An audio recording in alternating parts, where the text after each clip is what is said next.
quiero presentarte la tercera parte de lo que estamos hablando de FM. Pero vamos a recordar nuevamente qué es la frecuencia modulada. En este dibujo sacado, esta película sacada de internet, podemos ver cómo tenemos una señal en rojo, que es la señal que modula, y una señal en verde, que es la portadora. Vemos cómo cuando la señal que modula su nivel es 0, sacamos como frecuencia, digamos, portadora, la auténtica frecuencia portadora. Pero cuando ya tenemos una amplitud de B, hay una desviación de frecuencia. En este caso tenemos más frecuencia que la frecuencia portadora. Es muy gráfico, por eso lo he puesto esta película. Ahora estamos en el punto D, es una amplitud negativa y tengo menos frecuencia. Ahora paso por el punto E y voy a frecuencia portadora, y así sucesivamente. Entonces, lo que vemos es que lo que tenemos al final es una onda modulada, pero que solamente hay variaciones de frecuencia, porque como puedes ver, lo que es la amplitud es constante. Y nosotros, de esas variaciones de frecuencia, tenemos que obtener unas variaciones de amplitud para poder obtener la curva roja que estás viendo. Alguien podría decir que no es constante la amplitud de esa portadora modulada, y es cierto, la amplitud no es constante, lo que es constante es el máximo, en oposición a AM, que ahí lo que sí que variaba es esos máximos, que ahí va la voz.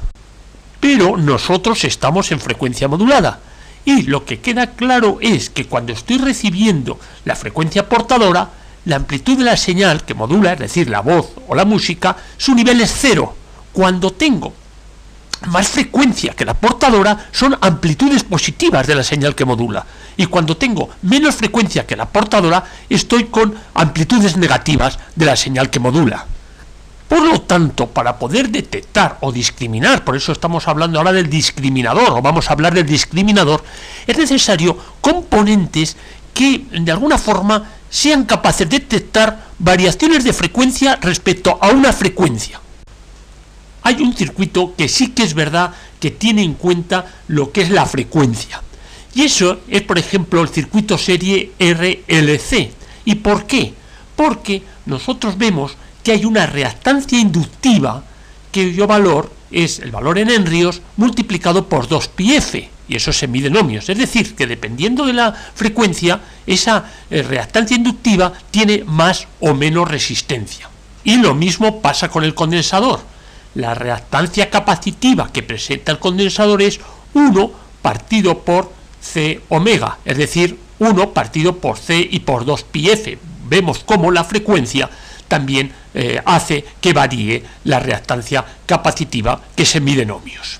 Ese circuito es alimentado por una tensión U alterna de una frecuencia y lógicamente produce una intensidad. Esa intensidad, cuando pasa por la resistencia, produce una caída de tensión U sub R. Cuando pasa por la bobina, produce una caída de tensión U sub L, y cuando pasa por el condensador, produce una caída de tensión U sub C, de tal forma que la suma vectorial, y fíjate que hablo de vectorial, de U sub L más U sub R más U sub C es igual a la U, pero todo en vectorial, porque podrás estar viendo ahí que la intensidad y el voltaje están en fase en la resistencia, pero no así en la bobina.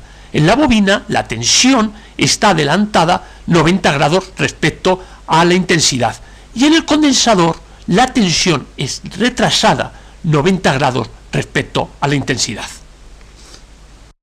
Vamos a ver con más detalle cómo son las caídas de tensión en cada uno de los componentes que estamos hablando. Ya te dije antes que esas caídas de tensión, la suma de esas caídas de tensión tiene que ser igual al generador alterno, que ahí está marcado con la letra U, pero es la suma vectorial. Ya digo que son vectores, no como si fuesen todas resistencias, en los cuales la intensidad y el voltaje están en fase. Sí podríamos poner una suma algebraica, pero en este caso no, tenemos que poner una suma vectorial. Entonces verás que sobre el eje de abscisas hemos señalado la intensidad I que recorre todo el circuito, es decir, esa intensidad I está recorriendo la resistencia, está recorriendo la bobina y está recorriendo el condensador. Entonces, la caída de tensión que se produce cuando pasa por la resistencia es igual a, digamos, a U sub R, y su valor es la intensidad por la resistencia. Como puedes comprender, ese valor, U sub R, es independiente de la frecuencia. Con resistencias no podríamos hacer nada. No tenemos capacidad de discernir nada con resistencias. Pero vamos a ver cómo esa intensidad, cuando pasa por la bobina, me produce una tensión que es U sub L, que es igual a la intensidad multiplicado por L, que es la inducción de la bobina en enríos, y por omega, siendo omega 2πf.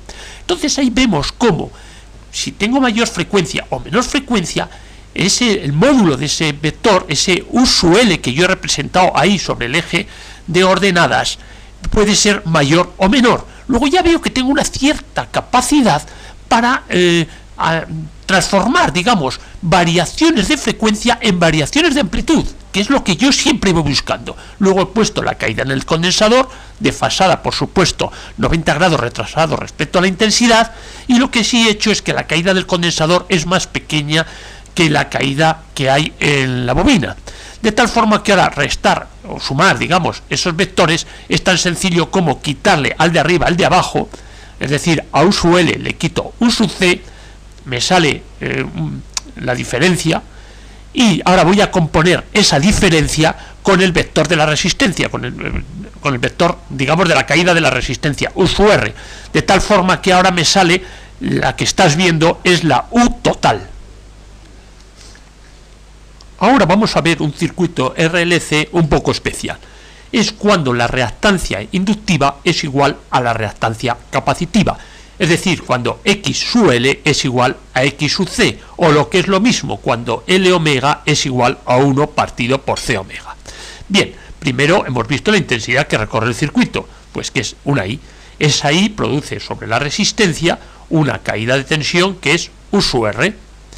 Y ahora esa misma I lo que va a atacar es a la bobina.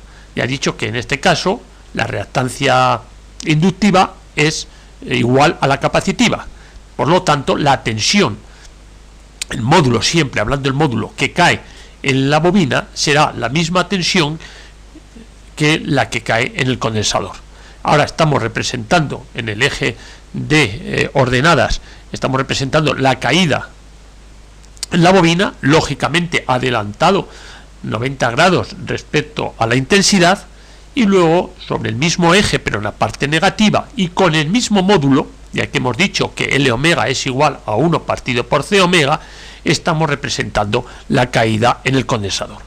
Como hay que sumar vectorialmente esos dos vectores, pues U sub L se anula con U sub C, resultando que toda la tensión que hay en el generador, toda la U, cae sobre la resistencia. Y decimos que el circuito resuena. Importantísimo, un concepto que ya lo hemos dicho muchas veces. El circuito está en resonancia cuando se da estas condiciones.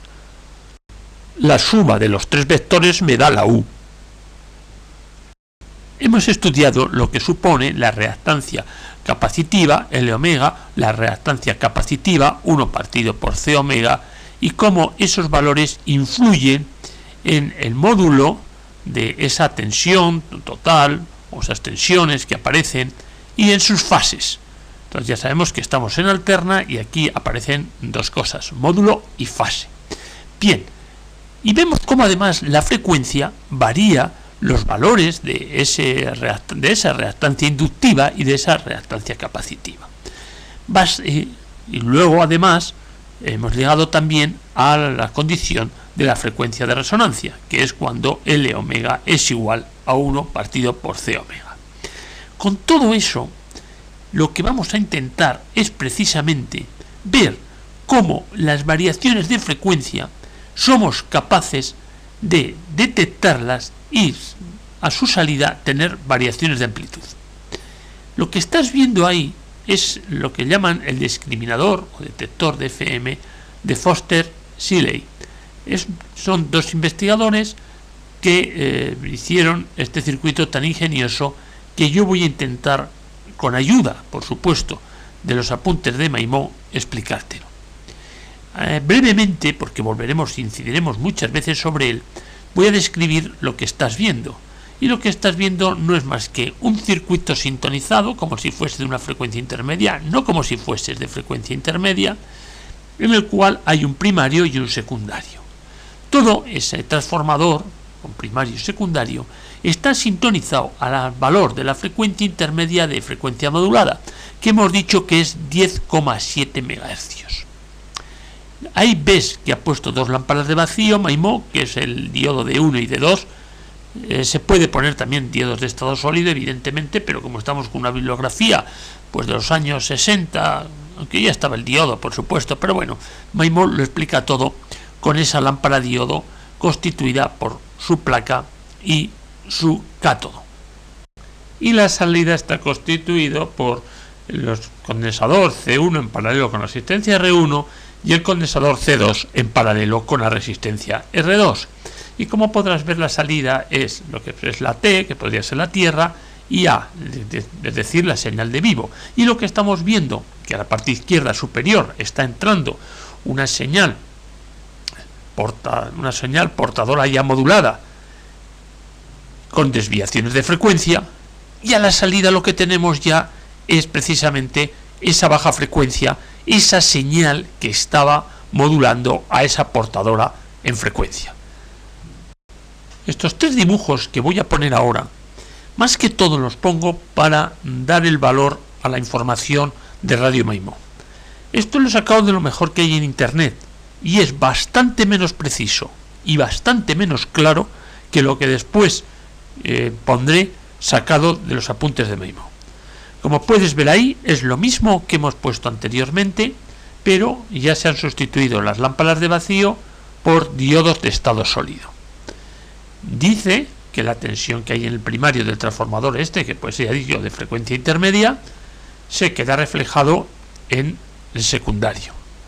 De tal forma, además, que están desfasados 180 grados esas dos tensiones. Y bueno, el reflejo, ahí es el único momento que es un poco más exacto que MAIMO. El reflejo está porque, como verás, la bobina de primario, el punto lo tiene en la parte superior y la bobina de secundario, el punto lo tiene en la parte inferior. Cuando el circuito resuena, el voltaje de secundario es igual a la intensidad de secundario que lo recorre. Y además ocurre que ese voltaje que hay en esa bobina de secundario es igual al voltaje que hay en la bobina A, o sea, la mitad de esa bobina de secundario, más el voltaje que hay en la bobina B.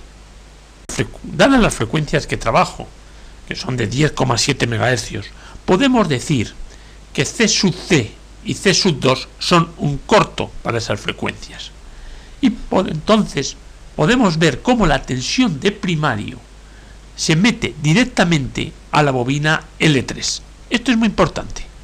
Es muy importante porque es la clave para que después podamos discriminar esta FM. Y cuando digo que la bobina L3 tiene la misma tensión que primario, tanto en módulo como en fase. Estos apuntes dicen que el primario y secundario están poco acoplados y por lo tanto la I de primario estará retrasada 90 grados respecto a la voltaje de primario. Bueno, pudiera ser, yo digo que no, porque sabemos que una bobina adelanta, digamos, su tensión 90 grados respecto a la intensidad que lo recorre. Sin decir claramente el por qué, hace esos ejes coordenados y dice que en el eje de abscisas está la intensidad de primario y la caída de tensión de la bobina 3. Perpendicularmente a ellos, es decir, en el eje de ordenadas, en positivo está el voltaje de primario y en negativo el voltaje de secundario. Lo del referente a voltaje de primario y voltaje de secundario, uno positivo y otro negativo, estoy de acuerdo, 180 grados de desfase. Pero lo que no está nada claro es por qué él supone que el voltaje en la bobina VL3, digamos, está a 90 grados de cada una de esas dos tensiones que anteriormente he citado. Eso yo no lo veo, incluso no es coincidente con lo que dice MAIMO, porque MAIMO ha dicho que la tensión que yo tengo en la bobina 3 y dada la frecuencia que yo trabajo, es como si tuviese en paralelo lo que es la bobina de primario y la bobina L3. Y eso significa que si están en paralelo, la tensión que la recorre, digamos, en sus extremos, es la misma. Por lo tanto, parece más adecuado considerar que el voltaje de primario y el voltaje que hay en la bobina L3 son iguales en módulo y fase, como dije anteriormente, y no como este artículo que he cogido del mundo internet nos está diciendo y explicando. También dice el artículo que la tensión aplicada al diodo D1 es el voltaje de la bobina A más el voltaje de la bobina 3, y la tensión aplicada al diodo D2 es el voltaje de la bobina B más el voltaje de la bobina 3. Bien, en eso estoy de acuerdo y para mí es correcto. Con una explicación muy mala, da el paso final, diciendo que los voltajes aplicados a D1 y D2 son iguales cuando el circuito está resonando, y por lo tanto las intensidades que los atraviesan I1 e I2 también son iguales, y que dejarán unas tensiones iguales y de signo contrario en R1 y R2, con lo cual a la salida ambas se suman, que en este caso una es positiva y otra negativa, y da cero. Mientras que cuando no estamos en resonancia, ya las tensiones aplicadas a los diodos D1 y D2 ya no son iguales, hay una diferencia que se manifiesta lógicamente también en las intensidades I1 e I2, y al final hay una resultante de salida que ya no es cero y que teóricamente es proporcional a las desviaciones de frecuencia. Abajo puedes ver una gráfica, es una gráfica que Maimó la da con mucha precisión, digamos que es la curva de transferencia del discriminador. Y por último añade que este tipo de Foster-Seeley tiene dos diodos y que también podrían rectificar lo que podría ser la amplitud, es decir, que si hubiese variaciones de amplitud quedarían reflejadas en I1 e I2 y por supuesto nos crearían una distorsión, nos crearían una irrealidad.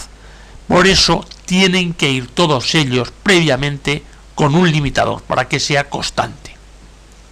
Maimó empieza diciendo que nosotros tenemos en primario una tensión alterna E0, en secundario lo refleja como una E inducida que es E swing, que pasa por la bobina de secundario y además por ese condensador que él ha puesto ahí. Este es un pequeño recordatorio que dice que es el principio del discriminador, pero bueno, yo no me quedaría con eso. Yo me quedaría con esto, es que Maimó va a representar la E inducida en secundario, que es la E in, que aquí dice que cuando está en resonancia, esa E in está en fase con la intensidad, digamos, de secundario, y que esto es el principio del discriminador. No del todo, el principio del discriminador está basado en la diferencia de valor con la frecuencia de la reactancia inductiva y de la reactancia capacitiva, de tal forma que nosotros sabemos que cuando están en resonancia ambas son iguales y nos darán un fenómeno que ya lo veremos ahí cómo se refleja, y cuando ya no están en resonancia pues son distintas, y eso a nosotros nos favorece para que desde esa diferencia de frecuencia seamos capaces de obtener una diferencia de amplitud a la salida del circuito. Como puedes ver, el circuito que utiliza Maimó es el mismo que el artículo de internet que te puse anteriormente. Lo único que ha cambiado que allá se ponían diodos de estado sólido según la representación que vimos, y aquí son lámparas diodo. Pero el fundamento es lo mismo, y que luego la nomenclatura pues de primario, condensadores y demás cambia. Maimó, de una forma muy gráfica, ha puesto lo que es la bobina de primario y la bobina LO, de tal forma que están unidas por un condensador C3 y luego hay otro condensador más que lo lleva más. Como ya dijimos, a la frecuencia de resonancia esos condensadores se pueden considerar un corto, con lo cual al final las bobinas de primario y la bobina LO están en paralelo, con lo cual ahí hemos representado que la tensión que hay en los extremos de la bobina LO, puede llamarse sub 0 o como quieras, es igual a la tensión de primario. Y después ya lo que representa cuál es el circuito de salida. Y el circuito de salida está constituido por las resistencias R1, R2 y los condensadores C1 y C2, de tal forma que la salida de la señal está por el punto A. Quiero una curiosidad de Maimó. Él la corriente la dibuja como sentidos electrones, pero tú sabes que el sentido convencional de la corriente es contraria a la de los electrones, que son las flechas azules gordas que yo he puesto. Ese es el sentido convencional de la corriente, de tal forma que al atravesar la resistencia R1 en la parte superior deja el positivo y en la parte inferior el negativo, ocurriendo lo contrario en R2, en la parte inferior deja el positivo y en la parte superior deja el negativo. Bien, ¿qué más cosas? Bueno, está la simplificación ya casi final de lo que es el circuito de Foster-Seeley. Maimó lo que ha hecho, evidentemente, tal y como es el circuito, pues lo que ha cogido el secundario y lo ha separado en dos, ya que había un punto medio que era el punto M. Entonces, él ha visto que había una tensión inducida E1 en una parte de la bobina y una tensión inducida E2 en otra parte de la bobina.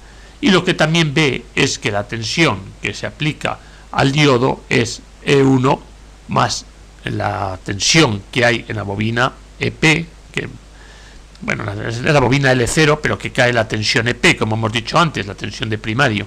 Y lo mismo para el diodo de 2, es la, digamos, la tensión E2 más la tensión EP, y todo ello hecho vectorialmente. Eso al final hace que fluya esa corriente por las resistencias R1 y R2. Vamos a distinguir tres frecuencias de entradas al discriminador distintas. Una sería que entrase la frecuencia intermedia, el valor S de 10,7 megaciclos, es decir, sin desviación de frecuencia. Solamente el circuito está resonando a la frecuencia intermedia de 10,7 MHz. El siguiente caso será que la frecuencia que entra es mayor que la frecuencia de resonancia de ese propio circuito. Estamos hablando de una frecuencia superior a 10,7 MHz. Y el último sería que la frecuencia fuese inferior a 10,7 MHz. Hemos visto cómo la tensión de primario se refleja en secundario como una E sub in, o sea, una E inducida, que va conectada a esa bobina y ese condensador. Y aparte de ello, desde el punto medio tenemos la famosa bobina L0, cuya tensión que se genera, la caída de tensión que se genera en esa bobina, es igual que la tensión de entrada. Entonces, en el eje de abscisas a la derecha vemos la tensión de entrada, que es la tensión que cae en la bobina L0, es E sub P. Mientras que en el eje de abscisas hacia la izquierda está la tensión desfasada a 180 grados, que es la E sub in. Como el circuito está resonando, la intensidad de secundario I sub S está en fase con E sub in, como lo puedes ver en el eje negativo de las abscisas. La intensidad I sub S atraviesa la bobina de secundario y produce una tensión, una caída de tensión en la bobina de secundario igual a E sub S, que lo puedes ver representado como en el eje negativo de las ordenadas, ya que estamos en un caso en el cual la caída de tensión que cae en la bobina adelanta 90 grados a la intensidad que lo atraviesa. Por lo tanto, E sub S está en la parte negativa del eje de ordenadas. Pero esa tensión total E sub S que ha caído en la bobina de secundario, la vamos a descomponer en dos. Una que sea la BM, siendo M el punto medio, y otra que sea la MN. Por supuesto, sigue siendo M el punto medio. Y entonces puedes ver la representación que hay más abajo, en la cual, sobre el eje de ordenadas, en la parte superior se ha representado E1 y en la parte inferior se ha representado E2. Pero claro, visto así, parece que la suma de E1 más E2 tenía que ser 0, con lo cual anularía la tensión de secundario. Su S sería igual a 0, pero no es 0, estoy viendo una figura de arriba que tiene un valor. Como a mí me entró la duda, quiero aclararte cómo sale esa descomposición en E1 y en E2. Tú puedes ver en esa fotografía que he hecho de unos apuntes que he puesto lo que es la E inducida en color rojo. He empezado en fase 0, o sea, 0 grados he puesto la E inducida. A menos 90 grados he puesto la E de la tensión de secundario, la E sub S, porque hasta ahí estamos de acuerdo. Es decir, entre la E inducida y la E de secundario hay una diferencia de fase de 90 grados. Y una vez que tengo eso, voy a hacer, como si dijésemos, la suma punto a punto de lo que acontecería cuando yo divido la E de secundario. Entonces, empiezo con una E de secundario de menos 3 voltios. Y es como si pusiese dos pilas de 1,5, de tal forma que al punto B le pongo el positivo, el negativo de esa pila de 1,5 lo pongo al punto M, y a ese mismo punto M pongo el positivo de otra pila de 1,5, cuyo negativo será el punto N. Bien, entonces, si yo represento por separado lo que es la pila verde y la pila negra, puedo ver que en el eje de ordenadas, en el momento que estoy mirando, la pila verde tiene una tensión positiva respecto a M de 1,5 voltios y la pila negra tiene una tensión negativa siempre respecto a M de 1,5 voltios. Ahora voy a explicar otro punto significativo, que es cuando E del secundario vale 3 voltios. Entonces, eso estará constituido por dos pilas de 1,5. ¿Y cómo las pondré? Sería como si las hubiera puesto el positivo de la verde, lo pondría al punto M, el negativo lo pondría al punto B, y de la pila negra pondría el negativo al punto M y el positivo al punto N. Si yo represento lo que estoy diciendo, en ese punto tendría una tensión respecto siempre a M, por supuesto, una tensión negativa de 1,5 voltios en lo que es la pila verde y una tensión positiva de 1,5 voltios en la pila negra. Y como puedes ver, ahí tengo dos curvas, la E1 y la E2, la E1 con negro y la E2 con verde. Y lo que puedo ver perfectamente es que E1 y E2 tienen una diferencia de fase de 180 grados, que eso es lo que para mí era fundamental, ver que verdaderamente había una diferencia de fase entre E1 y E2 de 180. Como he dicho anteriormente, al diodo D1 le voy a aplicar dos tensiones, la E1 más la EP, pero ya he dicho que estas tensiones son vectores, no son valores absolutos, son vectores. Y lo mismo pasa con el diodo D2. Tengo que aplicarle las tensiones E2 y EP.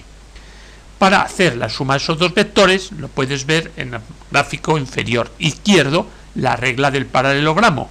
En el eje de abscisas está EP y en el eje de ordenadas tenemos E1 y E2. De la composición de esos vectores veo que tanto OK1, que es la resultante, como OK2 tienen el mismo módulo. Eso significa que la tensión que estoy aplicando a la R1 y a la R2 tiene el mismo módulo. por lo tanto, la intensidad que está pasando, si R1 y R2 son iguales, es la misma, y la caída de tensión que tendré en R1 y en R2, pues nuevamente son la misma caída de tensión, pero por supuesto de signos contrarios, y por lo tanto la señal final que tengo entre T y A es igual a 0 voltios. Luego, cuando la frecuencia de entrada es la frecuencia de resonancia, la tensión es 0 voltios. Ahora la señal que me entra por primario es de frecuencia superior al valor de resonancia del circuito. Luego estamos hablando de una frecuencia superior a 10,7 MHz. Cuando se da esta situación, entonces el circuito ya no está, digamos, en resonancia.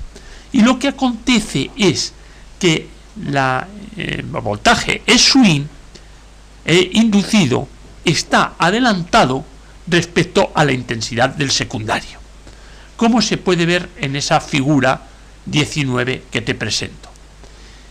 Cuando esa intensidad de secundario atraviesa la bobina, tenemos unas caídas de tensión perpendiculares, o sea, a 90 grados del aire secundario, que son la S1 y S2, como puedes ver en la figura inferior derecha. Entonces vemos como ya S1 y S2 no coinciden con el eje de ordenadas, sino que tiene una desviación, tiene un ángulo.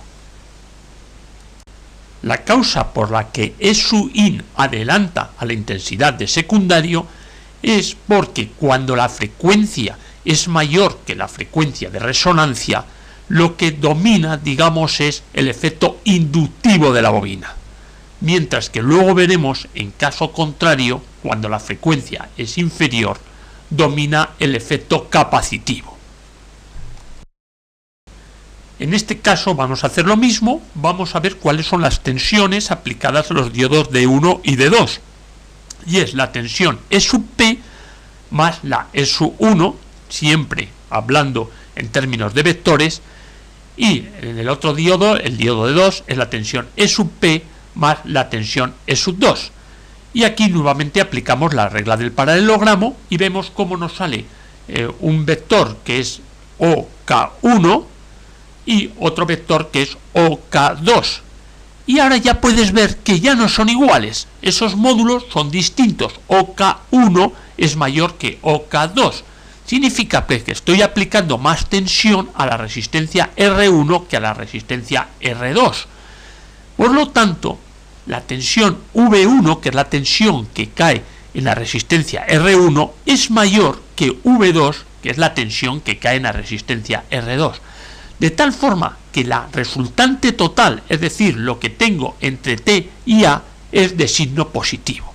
Entonces ya veo cómo he conseguido una desviación de frecuencia, de una frecuencia superior a la frecuencia de resonancia, esa frecuencia de 10,7 MHz, me produce en salida una tensión positiva. ¿Qué es lo que yo quería hacer? Transformar desviaciones de frecuencia en desviaciones de tensión, desviaciones de amplitud, que luego los pasaré al amplificador de baja frecuencia. Ahora vamos a meter una frecuencia inferior a la frecuencia de resonancia. Estamos hablando de una frecuencia inferior a 10,7 MHz. En ese momento, como he dicho antes, domina el efecto capacitivo, de tal forma que la intensidad del secundario adelanta a lo que es la tensión E sub in. Y por lo tanto, también podemos ver en el gráfico inferior derecho cómo se nos forman los vectores E1 y E2, es decir, las caídas de tensión que hay en la bobina, en los trozos de bobina, que se divide esa bobina del secundario, y que son, lógicamente, perpendiculares a la corriente que lo atraviesa. Entonces podemos ver cómo ahora ese E1 y E2 tienen un ángulo respecto a lo que es el eje de ordenadas. Antes era un ángulo, digamos, a derechas y ahora es un ángulo hacia izquierdas. Y ahora lo mismo que antes. Vamos a ver cuáles son las tensiones que aplicamos a los diodos D1 y D2, que es la suma vectorial de las tensiones E sub P más E sub 1, y para el diodo D2 E sub P más E sub 2.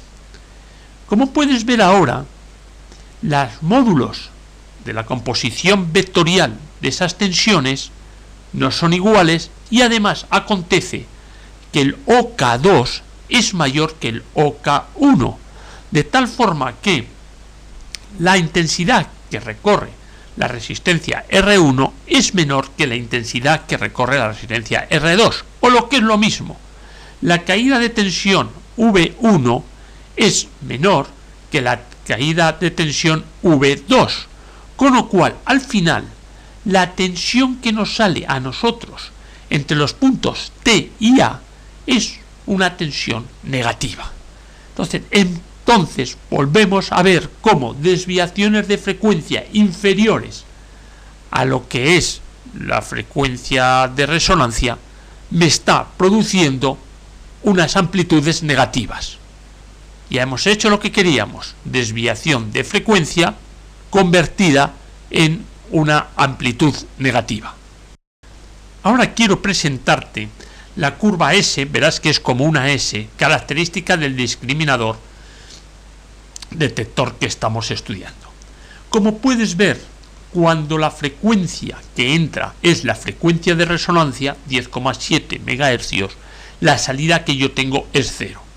Cuando esa frecuencia de entrada es superior a la frecuencia de resonancia del circuito, estamos hablando de frecuencias superiores a 10,7 MHz, tengo amplitudes positivas. Y es más, contra más desviación de frecuencia tengo respecto al 10,7, más amplitud positiva tengo de salida. Igual, pero al contrario, acontece con las frecuencias inferiores a 10,7. Contra más alejadas por debajo están del 10,7, más amplitud negativa tengo de salida. Bien, ha sido largo, pero nos ha permitido conocer cómo funciona un discriminador de FM, que es el corazón de un receptor de FM. O sea, lo que hemos dado ahora es lo nuevo respecto a cualquier receptor de AM, porque un receptor de FM tiene también una etapa de heterodinaje para adquirir esa frecuencia intermedia de 10,7 MHz, y la gran diferencia está el limitador y esto que es el discriminador, y en este caso es el de Foster-Schiele. Deseo te haya gustado. Muchas gracias.